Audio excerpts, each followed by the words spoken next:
Let's make dinner together. This recipe is from my cookbook, Family Dinner Made Easy, the Fall Edition. This is a simple macaroni and cheese.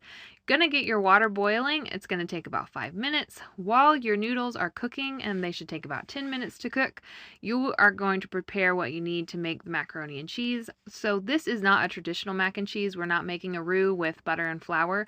We are doing evaporated milk and eggs, and we're gonna add it to the hot pasta, and it thickens into a sauce, and it's a really great method. And I feel like it's a really simple way to make macaroni and cheese, and I don't see a lot of people doing it. So pasta just went in, made my egg and evaporated milk mixture. Gonna cut up my ham, grate my cheese. One thing that I love about this recipe is that everyone likes it. I feel like the protein's included. We got a little green veg in there with the peas. Super simple. This cookbook that it's out of is 8 weeks of prepped recipes that are all ready for you. It's 5 dinners, 1 dessert, 1 snack, and I have the shopping list, the meal prep list, everything you need to get dinner on the table that week.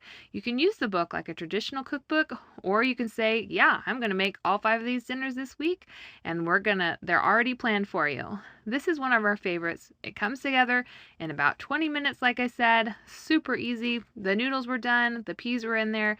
You add a little bit of butter, you stir in your cheese until it's melted.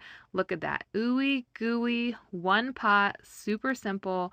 You are going to love it. This recipe we make over and over again, and I hope that you consider buying my cookbook this week. Thanks so much.